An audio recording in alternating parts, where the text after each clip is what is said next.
सेतु प्रकाशन अपने कार्यक्रमों में अनौपचारिक होने के लिए, अगर अशोक जी की भाषा से एक शब्द चुरा लूँ तो कुख्यात है तो वैसे ही अनौपचारिकता का निर्वाह हम लोग आज भी करेंगे। इसके बाद श्री अशोक वाजपेयी को आमंत्रित करता हूँ कि वो आए और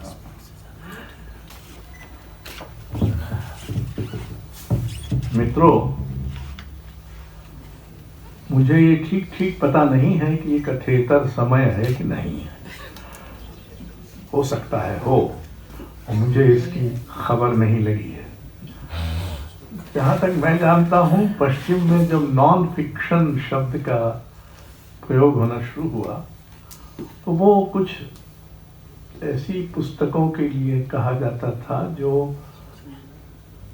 करंट अफेयर्स की पुस्तकें होती थी, खोजबीन कर की गई पुस्तकें, रिपोर्टाज वगैरह वगैरह। पर यहाँ लगता है कि हमारे यहाँ हमने इस शब्द का कुछ अर्थ विस्तार कर लिया है और उसमें जो कुछ भी कथा नहीं है, हालांकि इन सब में कुछ ना कुछ कथा है, पर बहरहाल मैं याद करने लगा कि हिंदी में मसलन दो लोग तो ऐसे हैं, एक नेमी जी और एक मलयच, जिन्होंने अपनी कवि होने की आकांक्षा के अनुरूप कविता तो नहीं लिखी उतनी, दोनों नहीं लिखी, लेकिन दोनों ने डायरी लिखी और पत्र लिखे। नेमी जी और मुक्तिबोध का पत्र व्यवहार, पाया पत्र तुम्हारा एक बहुत महत्वपूर्ण पुस्तक मानी जाती रही है और अब ये उनकी तथाकथित डायरी है। मलयच की डायरी जो 4 खंडों में या 6 खंडों में है, 4, जिस पर नामवर जी 8 बरस बैठे रहे उसकी भूमिका लिखने के लिए, उसका संपादन करने के लिए, और फिर उन्होंने एक बहुत ही अपर्याप्त किस्म की भूमिका उसकी लिखी। बहरहाल वो पुस्तक प्रकाशित हुई। तो ये 2 लेखक कम से कम ऐसे हैं जिन्होंने अपने मुख्य लक्ष्य से थोड़ा विपथ होकर ये गद्य लिखा है।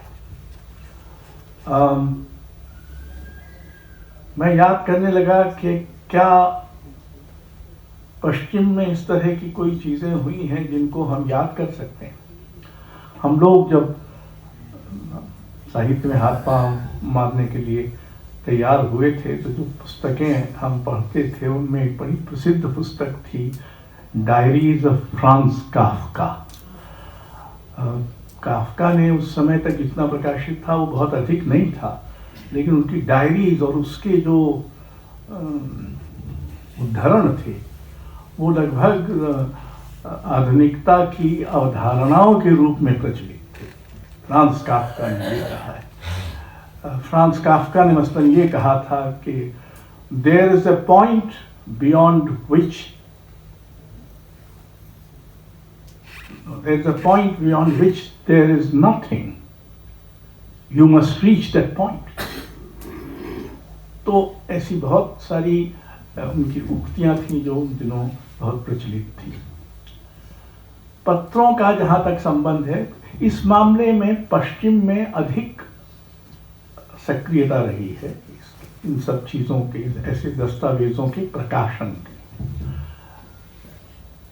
रेनर मारिया रिल्के पेरिस में थे और सेजान की मृत्यु के 1 बरस बाद उनके चित्रों की एक बड़ी प्रदर्शनी रही।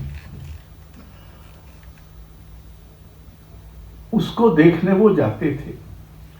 वो लगभग 1 महीने हर दिन उस प्रदर्शनी को देखने जाते रहे, खासकर उसके एक विशेष कक्ष में जिसमें सेजान की बहुत ही महत्वपूर्ण कृतियां उनके हिसाब से लगी हुई थी।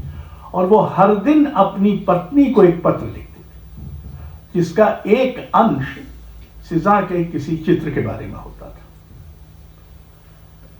बाद में इन पत्रों को संकलित कर एक पुस्तक मेरे ध्यान में आई और मैंने खरीदी 30-40 बरस पहले, रिल्के ऑन सीज़ान। ये पत्र हैं जो पत्नी को लिखे गए हैं और जिसमें सीज़ान के बाद, और कहा जाता है कि आधुनिक कला में जो सीज़ान के बारे में जो बहुत ही बड़े और क्रांतिकारी चित्रकार माने जाते थे, और रज़ा से कहा था कार्तिक-ब्रेसॉन ने, जो फोटोग्राफर थे, जब उनके चित्रों की प्रदर्शनी उन्होंने श्रीनगर में देखी, my dear friend, you have talent but your painting lack construction, look at Cezanne. इस एक बात ने रज़ा के जीवन को परिवर्तित कर दिया। वो गए फ्रांस वगैरह वगैरह। तो सीज़ान उस तरह के मास्टर थे। उन पर जो लिखा गया, बहुत लिखा गया है, लेकिन उसमें जो बहुत महत्वपूर्ण माना जाता है वो ये पत्र। तीसरा कि संस्मरण का जिक्र यहाँ नहीं है क्योंकि वो, लेकिन हम याद कर सकते हैं कि बहुत बड़े लेखकों, कवियों ने अपने संस्मरण लिखे हैं। पाब्लो नेरूदा ने,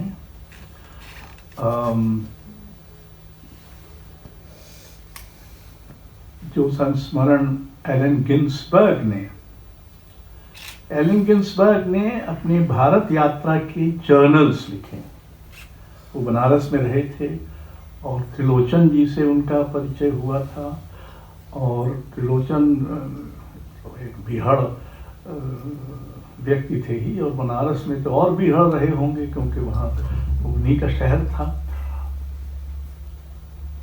और दिलचस्प ये है कि वो मेमोइर्स हमने पढ़ रखे थे।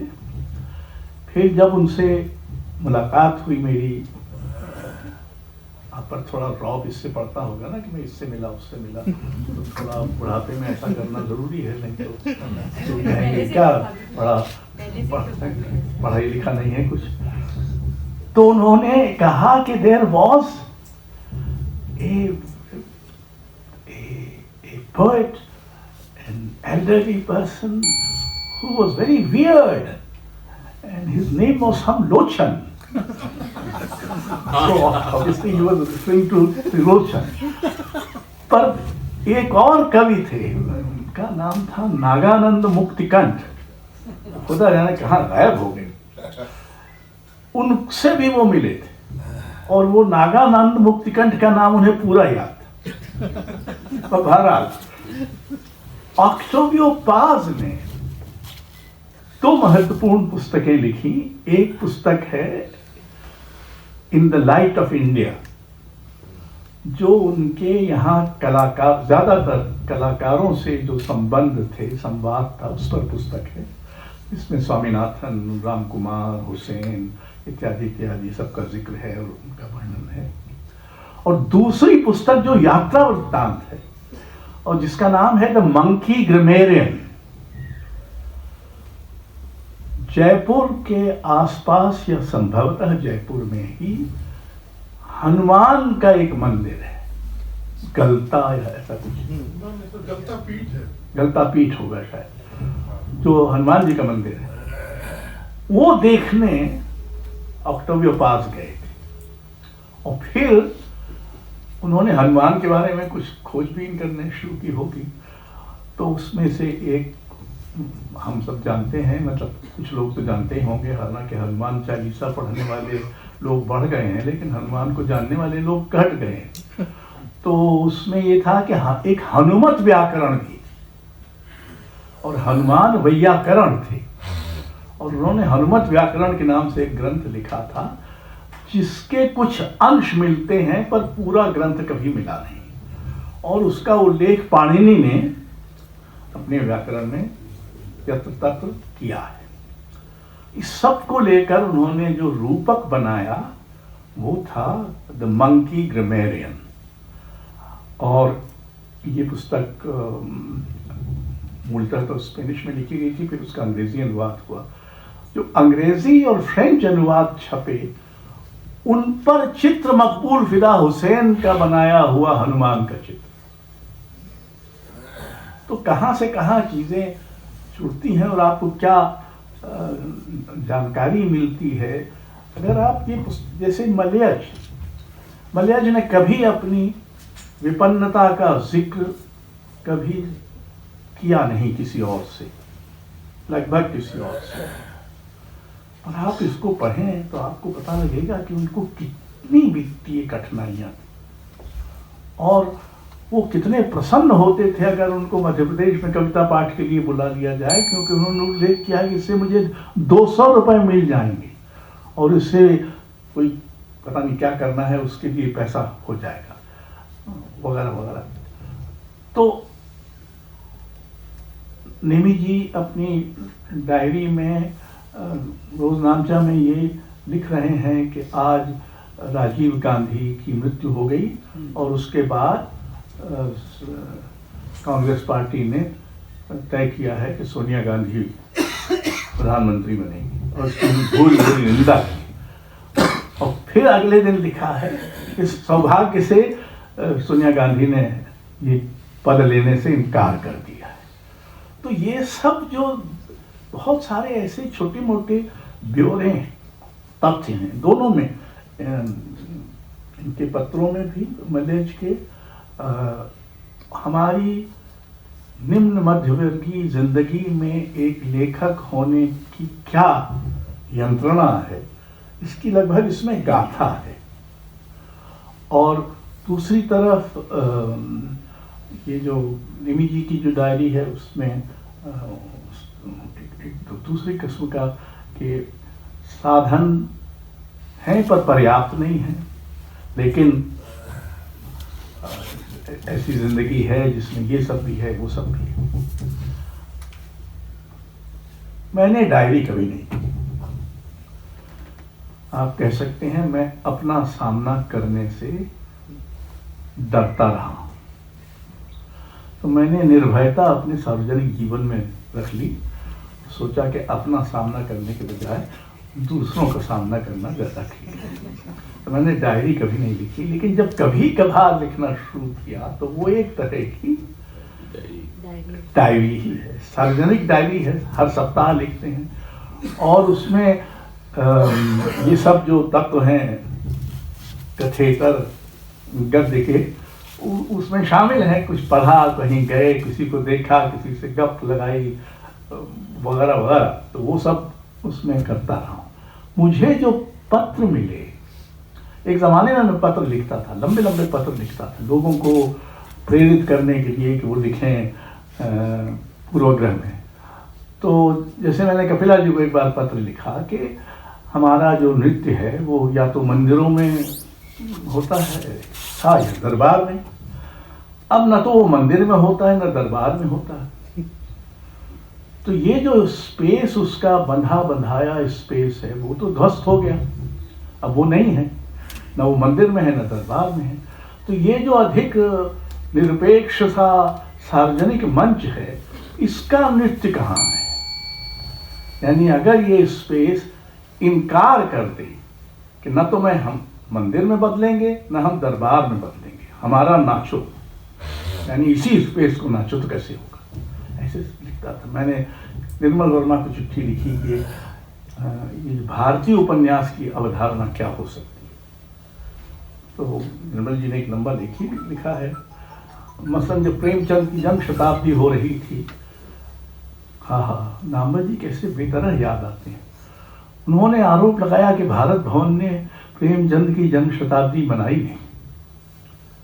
भारत भवन 1982 में मना, प्रेमचंद की जन्म शताब्दी तो उससे पहले हो गई। बहरहाल मैंने कुंवर नारायण और निर्मल वर्मा को लिखा कि प्रेमचंद पर आप लिखिए। ये दोनों लोग ऐसे नहीं थे जो आमतौर पर प्रेमचंद पे लिखेंगे, बाकी सब लोग तो पूरी फौज थी लिखने वालों की। इन्होंने जो 9 निबंध लिखे हैं वो हमने पूर्वग्रह में छापे और मेरे हिसाब से वो प्रेमचंद पर लिखे गए 2 श्रेष्ठ निबंध। इसलिए नहीं कि मैंने लिखवाए, इसलिए कि इन लोगों ने लिखे। बहरहाल तो लेकिन उन पत्रों में कुछ गायब भी हो गए। पर मैंने जब पत्रों का एक संचयन किया, पीयूष दहिया ने उसमें बड़ी मदद की, तो उसका नाम रखा अपने दूसरे।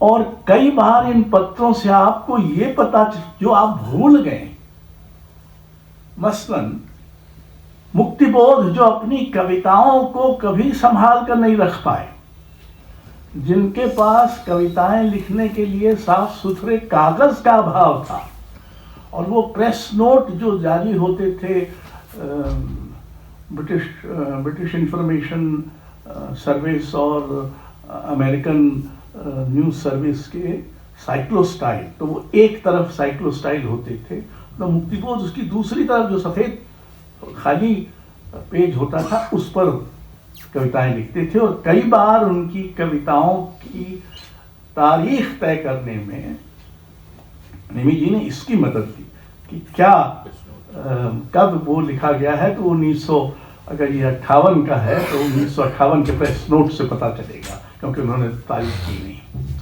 उसी मुक्तिबोध ने अपने को प्राप्त सभी पत्र सहेज के रखे, जिनमें आप किसी बड़े आदमी का नाम लीजिए, हम जैसे छुटभैये तक के पत्र उन्होंने संभाल के रखे थे, और अज्ञे के और किस किस के पत्र उनके सारे संभाल के, जो हमने फिर मेरे प्रियजन मेरे परिजन नाम से वो संचयन निकला। अब उस पत्र की महिमा देखिए। अंधेरे में कविता का पहला प्रारूप हम लोगों ने सागर में प्रबोध कुमार के घर सुना था। प्रबोध कुमार प्रेमचंद के नाती थे, उनके यहाँ पहली बार हम 6-7 लोगों ने सुना। और वो लंबी कविता है, तो करीब 40-45 मिनट सुनाने के बाद मुक्तिबोध रुके। फिर कहा, पार्टनर बोर हो रहा है ना, छोड़ते हैं, चलो चाय पीते हैं। और हम लोग तो अवाक थे, हमने ऐसी कविता सुनी नहीं थी अपने जीवन में। महाराज से पूरी कविता, तब तक उन्होंने इतनी बीड़ी पी कि इतनी झौवा भर बीड़ी उनके एक कटोरी में जिसमें वो डालते हैं। अब उसके बाद मैंने उन्हें एक पत्र लिखा। मेरी उम्र 19 बरस की है, थोड़ी भावुकता उसमें है, लेकिन उसमें मैं ये भूल गया था। उस पत्र से मुझे पता चला कि मैंने उनसे कहा था कि अगर टी.एस. इलियट का वेस्टलैंड पश्चिमी सभ्यता का एक चारित्रिक दस्तावेज है, तो आपकी ये लंबी कविता भारतीय आधुनिकता का वैसा ही दस्तावेज है। अब मुझे तो याद नहीं था ये, वो पत्र देखने पर मुझे पता चला कि अरे ऐसा। मैंने कहा, मैं अपने को बहुत शाबाशी देता हूँ कि 19 बरस की उम्र में मुझे, और आपको भी देना चाहिए, इतनी कंजूसी क्यों करते हैं। तो 19 बरस की उम्र में मैं ये पहचान गया था कि अंधेरे में एक महान कविता है, लेकिन महत्व उसका इतना नहीं है जितना इसका है कि ये पत्र में बात कही गई थी। तो ऐसे बहुत सारे पत्र हैं। अज्ञे और मुक्तिबोध के बीच स्पर्धा का बहुत भाव रहा है, ऐसा हमने बना दिया। मुक्तिबोध को अज्ञे ने पत्र लिखा है। इसमें अज्ञे कहते हैं कि आपकी कविता मिली, मैं उसको पढ़कर इतना उद्वेलित हुआ कि मैं फौरन रविंद्र भवन गया, यानी यहीं आए, और हमने माचवे और भारत भूषण अग्रवाल को आपकी कविता सुनाई, और वो भी प्रसन्न हो। और ये तार सप्तक के नए संशोधित संस्करण की शोभा होगी।